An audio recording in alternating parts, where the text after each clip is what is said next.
Fala, meus irmãos, ótima tarde a todos. Eu quero aproveitar o silêncio dessa tarde, me tranquei aqui dentro do carro porque lá fora está um barulho. Então eu quero compartilhar para nossa elevação espiritual um texto registrado em Marcos, capítulo 9, versículo 23. Evangelho de Jesus, segundo escreveu Marcos, o evangelista. No capítulo 9, versículo 23 está escrito: E Jesus disse-lhe: Se tu podes crer, tudo é possível ao que crê. Olha a expressão de Jesus: tudo é possível ao que crê. Para nós entendermos essa expressão de Jesus, precisamos entender que o texto aqui está falando sobre um jovem lunático, sobre um jovem que era endemoniado.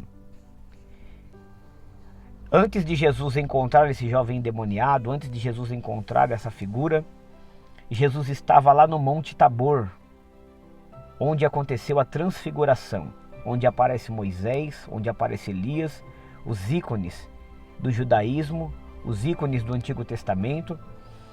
Então Jesus ali se transfigura, e quem contempla toda essa maravilha de Jesus estar no monte, junto com Moisés e Elias, é os discípulos que eram mais próximos de Jesus, Pedro, Tiago e João. Esses três discípulos estão acompanhando Jesus e são testemunhas ocular daquilo que aconteceu em cima do Monte Tabor, o milagre e a manifestação de Deus através da transfiguração. Após Jesus descer o monte, na tradução que Mateus escreve, Mateus vai dizer que de longe vem vindo Jesus, e o pai do jovem que era endemoniado vai ir de encontro a Jesus, e quando ele se coloca de frente de Jesus, ele vai se ajoelhar e pedir ajuda a Jesus, vai contar toda a sua história de frustração, vai dizer: olha, Senhor, eu trouxe aqui para o Senhor o meu filho, que é atormentado, que de repente o inimigo se apodera do corpo dele, e quando o inimigo se apodera do corpo dele, lança ele no fogo, lança ele na água. Na tradução escrita por Marcos, Jesus vai perguntar: há quanto tempo isso acontece? Há quanto tempo isso está acontecendo? E o pai de família vai dizer: olha, desde a infância. Ou seja, desde a infância aquele jovem é oprimido, desde a infância essa família não tem sossego, desde a infância esse pai sofre com o inimigo oprimindo o seu filho. Mas o nosso Deus veio para desfazer as obras do diabo, o nosso Deus veio para desfazer as obras do inimigo, o nosso Deus veio para buscar e salvar tudo que estava perdido. Então esse pai vai pedir socorro a Jesus. E sabe o que é interessante? Que ao Jesus se aproximar de longe, Jesus vê que o restante dos seus discípulos, que não foram para o Monte da Transfiguração, que estavam ali perto do jovem endemoniado, está cercado de uma multidão. E junto da multidão está quem? Está alguns escribas, alguns mestres da lei, doutores da lei, estão ali discutindo com Jesus, os ânimos estão acalorados. Então Jesus vai perguntar para eles o que é que eles estão discutindo, qual é o assunto, né? Então esse pai de família vai trazer, vai se manifestar no meio da multidão, vai dizer: olha, eu tenho um filho que é endemoniado, eu tenho um filho que é oprimido pelo maligno. Quando o inimigo se apodera do seu corpo, o lança no fogo.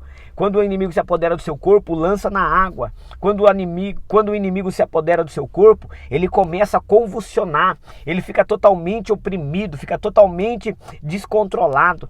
Então, irmãos, a Bíblia vai dizer o que acontece. Jesus vai dar um checkmate de vitória na vida desse jovem. Sabe por quê? Porque ele tem autoridade, porque ele tem o poder.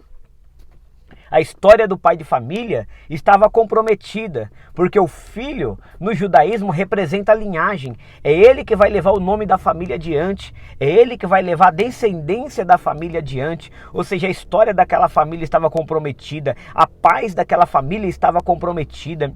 Ou seja, a saúde daquele menino estava comprometida, a vida daquele menino estava comprometida. Ou seja, o inimigo, como está escrito no Evangelho de João, fala que o ladrão, que representa o inimigo, ele vem para roubar, matar e destruir. Mas Jesus veio para dar vida, e uma vida em abundância para a glória de Deus. Então, irmãos, o inimigo estava oprimindo aquele jovem. E como consequência, a família estava sofrendo. E Jesus, vindo próximo com Pedro, Tiago e João, aquele pai de família vai correr diante de Jesus e vai se ajoelhar. Vai dizer: mestre, tem misericórdia. Mestre, me ajuda. Ele vai pedir socorro a Jesus. Você vê que decisão define destino. A vida desse jovem era uma vida oprimida desde a infância. Eu imagino, como leitor da Bíblia Sagrada, quanto esse pai de família sofria, quanto essa família sofria, quanto esse jovem sofria. Eu imagino qual era a aparência desse jovem. Um jovem que se lançava no fogo, imagina como ficava a sua aparência. Um jovem que se lançava na água, um jovem que era oprimido pelo adversário. Mas o nosso Deus, ele veio para libertar o cativo. Talvez você está ouvindo esse vídeo aí agora e tem alguém cativo na sua casa. Talvez tenha alguém oprimido, alguém que está sob influência do maligno. Mas Deus está dizendo pela palavra: eu vim para libertar o cativo. Se você acreditar, se você manifestar crença em Jesus, se você pedir para Jesus mudar a sua história, você vai ter testemunho para contar. Como esse pai de família que estava vivendo uma história totalmente comprometida, porque o filho representava uma linhagem. Ou seja, a história daquela família estava comprometida. Mas eu aprendo com a Bíblia Sagrada que decisão define destino. A decisão daquele pai ir de encontro a Jesus foi o que mudou a história não só daquele pai de família, mas também daquele jovem que era endemoniado. Porque automaticamente o filho estando bem, o pai estava bem. O filho estando saudável, o pai estava alegre, o pai estava feliz.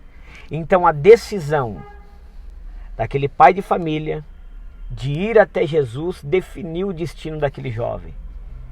Que você possa também tirar essa lição e aprender isso e aplicar isso na sua vida. Vai até Jesus. A Bíblia diz: aquele que vem a mim, de maneira nenhuma o lançarei fora. Jamais você vai ir até Jesus, ele vai ser indiferente à sua vida. Esse jovem aqui não tinha aparência. Imagina o perfil de um homem que se jogava no fogo. Eu imagino que não era um jovem bonito. Mas Jesus não descartou aquele jovem. A história dessa família não era uma história de sucesso. Mas Deus não descartou a vida dessa família. Deus não descartou essa família. Então acredite nessa tarde, acredite neste dia, acredite neste momento em que você está vendo esse vídeo, que Deus não vai ser indiferente à tua vida. Se você acreditar, Deus vai mudar a sua história. Como esse jovem foi liberto, como esse jovem teve a vida abençoada pela presença de Jesus, como Jesus repreendeu o demônio, você também será abençoado, o mal não prevalecerá. A bênção de Deus, a bênção que enriquece e não acrescenta dores, será sobre a sua vida. Aplique essa palavra na sua vida, tá bom? Seja abençoado pelo poder do nome e do sangue de Jesus. Deus abençoe a todos, em nome de Jesus. Forte abraço.